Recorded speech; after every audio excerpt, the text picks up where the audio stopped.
পুরনো মুসলিম শাসনামলের পরিবেশ থেকে অনুপ্রাণিত একটি শিক্ষণীয় কাহিনী এটি। এটি কোনো হাদিস নয়, কোনো নির্দিষ্ট ঐতিহাসিক ঘটনার দাবি নয়। রাতের শেষ প্রহর, বাসরার পুরনো বাজারের পেছনের সরু গলিতে একটি ম্লান প্রদীপ কাঁপছিল। সেই কাপা আলোয় দাঁড়িয়েছিল এক যুবক, হাসান। তার হাতে ছিল ছোট্ট একটি চামড়ার থলি, আর বুকের ভেতরে ছিল এমন এক আগুন যা গরিব মানুষকে কখনো কখনো সত্য আর প্রয়োজনের মাঝখানে দাঁড় করিয়ে দেয়। হাসান ছিল বাজারের এক কাপড় ব্যবসায়ীর হিসাব রক্ষক। গরিব ঘরের ছেলে, কিন্তু মানুষের আমানত রক্ষা করার ব্যাপারে সে ছিল ভীষণ সতর্ক। তার মা বহুদিন ধরে অসুস্থ, ঔষধ কেনার টাকা নেই, ঘরে ময়দা নেই, চুলায় আগুন নেই। সারাদিনের শেষে সে যখন বাড়ি ফিরত, তার ছোট বোনের চোখে শুধু একটি প্রশ্ন থাকত, আজ কিছু আনতে পেরেছ?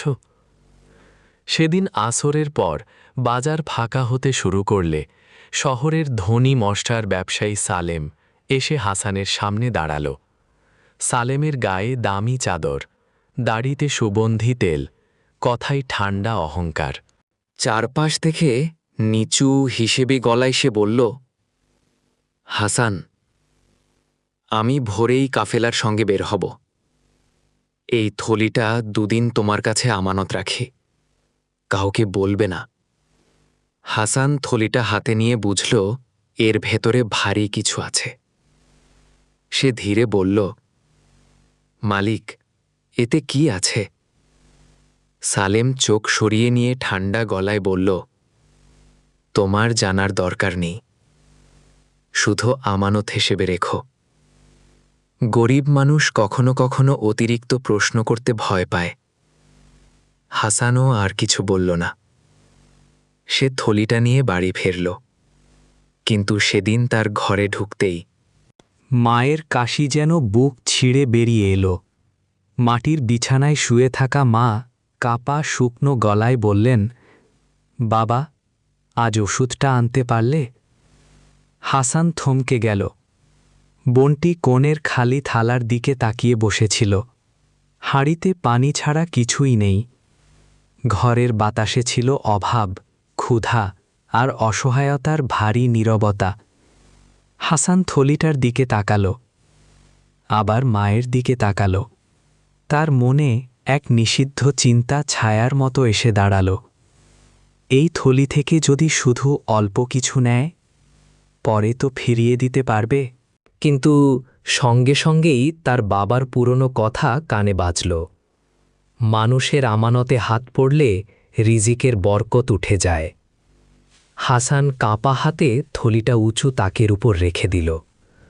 সেই রাতের খাবার হলো শুধু গরম পানি আর শুকনো সান্ত্বনা। সারা রাত তার ঘুম এলো না। মায়ের কাশি, বোনের নিঃশব্দ কান্না আর তাকের উপর রাখা আমানতের থলি, তিনটি জিনিস যেন তাকে তিন দিক থেকে টানছিল। ফজরের আগে সে অজু করে দুই হাত তুলে ধীরে ধীরে বলল, হে আল্লাহ, আমি দুর্বল, কিন্তু হারাম দিয়ে আমার মায়ের শিফা চাই না। আপনি আমার জন্য হালাল রাস্তা খুলে দিন। পরদিন সকালে সে বাজারে গিয়ে সালেমকে খুঁজল, কিন্তু জানা গেল সালেম ভোরের কাফেলার সঙ্গে শহর ছেড়ে চলে গেছে। 2 দিন পার হয়ে গেল, 3 দিনও পার হল।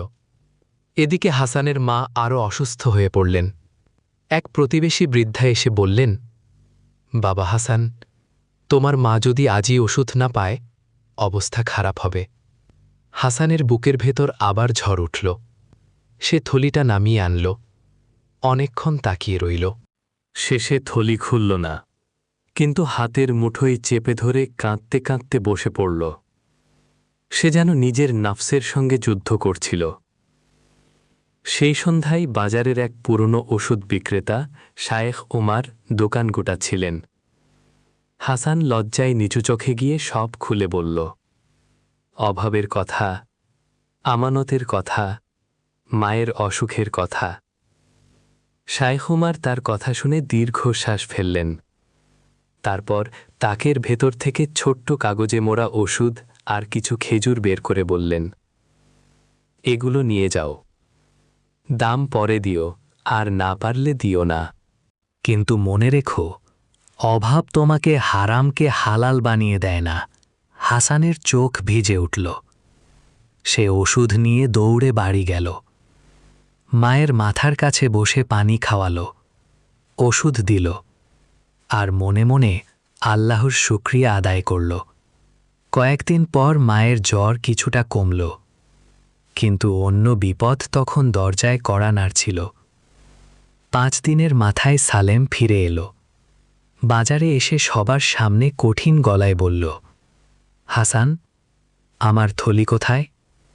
হাসান শান্তভাবে থলি এনে তার হাতে দিল। সালেম থলি খুলে ভেতরটা দেখে হঠাৎ তার মুখ বদলে গেল। সে চিৎকার করে উঠল, এখান থেকে 50 দিনার কম? তুমি চুরি করেছ। চারপাশে মানুষ জড়ো হল। কেউ অবাক, কেউ সন্দিহান, কেউ আবার গরিব মানুষের ওপর অভিযোগ শুনে সহজেই বিশ্বাস করল। হাসান হতভম্ব হয়ে বলল, আমি থলি খুলিও নি।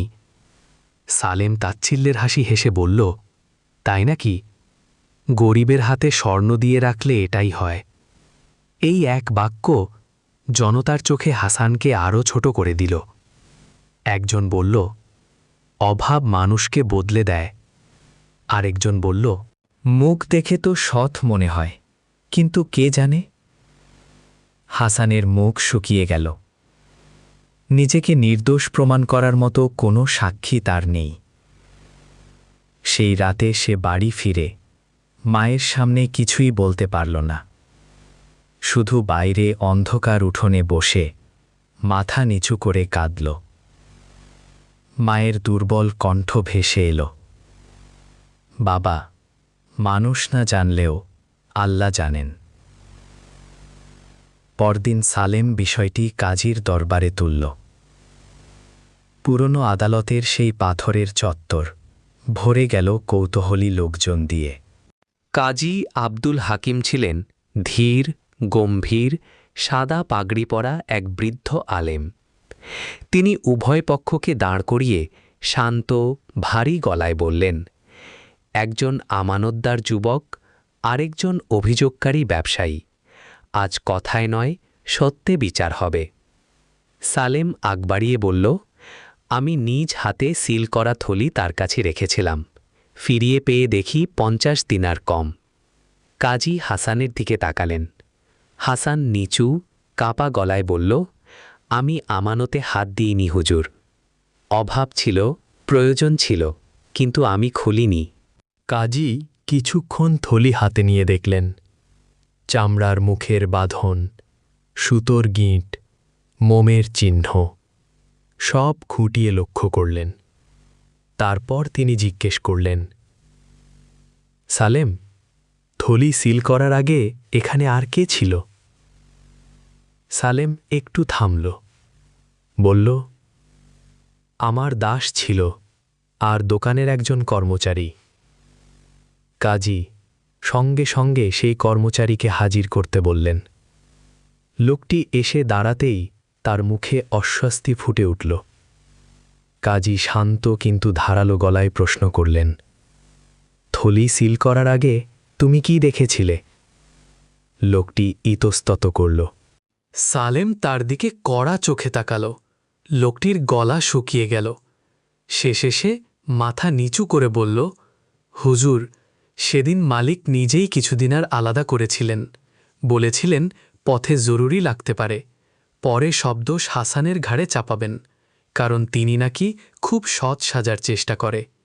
চত্বর জুড়ে ফিসফাস ছড়িয়ে পড়ল। সালেমের মুখের রং বদলে গেল। কাজীর কণ্ঠ আরও ভারী হয়ে উঠল। এ কি সত্য? সালেম প্রথমে অস্বীকার করতে চাইল, কিন্তু কাজী যখন থলির গিটের নিচে নতুন করে বাঁধা সুতোর ভিন্ন রং দেখালেন, তখন তার চোখ নেমে গেল। কাজী কঠোর কিন্তু সংযত গলায় বললেন, তুমি শুধু একজন গরিব যুবকের উপর মিথ্যা অপবাদ দাওনি, তুমি আমানতের পবিত্রতাকেও অপমান করেছ, আর তার দারিদ্র্যকে অস্ত্র ভেবেছ। হাসান তখনও নিশ্চুপ দাঁড়িয়েছিল, তার চোখে জল। কিন্তু মুখে প্রতিবাদের অহংকার নেই। যে মানুষ সত্যের জন্য কাঁদে তার কান্না প্রায় শব্দের চেয়েও জোরালো হয়। কাজী ঘোষণা দিলেন, সালেমকে প্রকাশ্যে ক্ষমা চাইতে হবে, হারানো সম্মানের ক্ষতিপূরণ দিতে হবে, আর মিথ্যা অপবাদের জন্য জরিমানা দিতে হবে। এরপর তিনি হাসানের দিকে তাকিয়ে নরম গলায় বললেন, তোমার দারিদ্র্য তোমাকে হারায়নি, বরং তোমার সততাকেই বড় করেছে। সালেম থমথমে মুখে দাঁড়িয়েছিল। এতদিন সে ভেবেছিল ধন সম্পদ মানুষকে উঁচু করে, কিন্তু সেদিন আদালতের পাথুরে মেঝেতে দাঁড়িয়ে সে বুঝল, মানুষের চোখে হয়তো টাকা অন্ধ করতে পারে, কিন্তু আল্লাহর কাছে লুকোনোর কোনো দেয়াল নেই। হঠাৎ সালেমের চোখে নিজের মায়ের কথা ভেসে উঠল। শৈশবে তার মা তাকে বলেছিলেন, অমানত ভাঙলে আগে হৃদয় ভাঙে। আজ এত বছর পর সেই কথাটাই যেন আদালতের দেয়ালে দেয়ালে ফিরে এলো। সালেম কাপা অনুতপ্ত গলায় হাসানের সামনে এসে দাঁড়াল। সে বলল, আমি তোমার প্রতি জুলুম করেছি, তোমার অভাবকে তোমার দোষ বানাতে চেয়েছিলাম, আমাকে মাফ করো। হাসান কিছুক্ষণ চুপ করে রইল। চারপাশের সবাই তার উত্তরের অপেক্ষায়। যে অপবাদ মানুষের সম্মান কেড়ে নেয় তা ক্ষমা করা সহজ নয়। তবু সে ধীরে বলল, আমি চাই আল্লাহ আমাকে যেমন পরীক্ষা নিয়েছেন আপনাকেও তেমনি হিদায়েত দিন। আমি আপনাকে মাফ করলাম, কিন্তু মানুষের আমানত নিয়ে আর কখনো খেলবেন না। এই ক্ষমার বাক্য সালেমকে আরও ভেঙে দিল, কারণ কখনো কখনো শাস্তি মানুষকে যতটা না বদলায়, ক্ষমা তার চেয়েও বেশি বদলে দেয়। সালেম মাথা নিচু করে কাঁদতে লাগল। সেদিনের পর সে বাজারে অনেকের অজানা ঋণ পরিশোধ করতে শুরু করল। গোপনে কয়েকটি দরিদ্র পরিবারে খাদ্য পাঠাল। হাসানের মায়ের চিকিৎসার খরচও সে কাজীর মাধ্যমে পৌঁছে দিল, কিন্তু নিজের নাম প্রকাশ করতে দিল না। হাসানও বদলে গেল। অভিযোগের আগুন পেরিয়ে তার অন্তর আরও নরম হল।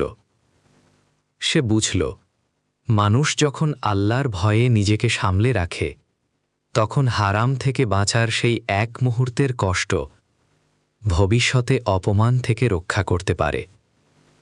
কয়েক মাস পর বাজারে মানুষ তাকে নতুন চোখে দেখতে শুরু করল।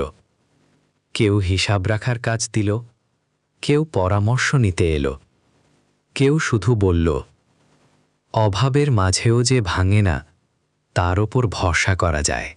আর তার মা এক সন্ধ্যায় আকাশের দিকে তাকিয়ে চোখ ভেজা গলায় বললেন, হে আল্লাহ, যে ছেলে ক্ষুধার মধ্যেও আমানত রক্ষা করেছে, আপনি তার রিজিককে হালাল ও প্রশস্ত করে দিন। প্রিয় দর্শক, এই কাহিনীর শিক্ষা খুব গভীর। বিশ্বাসঘাতকতা শুধু সম্পদ নষ্ট করে না, মানুষের মানসম্মানও ছিঁড়ে ফেলে। আর আমানত রক্ষা করা শুধু একটি নৈতিক কাজ নয়, এটি ঈমানি চরিত্রের অংশ। অভাব, অপবাদ, দেরি এসব কখনো কখনো সত্যবাদী মানুষকেও কাঁপিয়ে দেয়, কিন্তু যে আল্লাহর জন্য হাত থামায়, আল্লাহ তার জন্য এমন দরজা খুলে দেন যা মানুষ আগে কল্পনাও করতে পারে না। এমন শিক্ষণীয় গল্প ভালো লাগলে আলোর গল্প চ্যানেলটি সাবস্ক্রাইব করে রাখুন। শেষের শিক্ষাটা যেন আমাদের জীবনে নেমে আসে। ভিডিওটি কেমন লাগলো কমেন্টে অবশ্যই লিখে জানান। আপনি হলে কি সেই থলি খুলতেন নাকি ধৈর্য ধরতেন? আল্লাহ আমাদেরকে আমানত রক্ষা করার তৌফিক দিন, অপবাদ থেকে বাঁচান, আর অন্যের দুর্বলতাকে কখনো জুলুমের অস্ত্র বানাতে না দেন। আজকের মতো এখানেই বিদায়। আসসালামু আলাইকুম ওয়া রাহমাতুল্লাহ।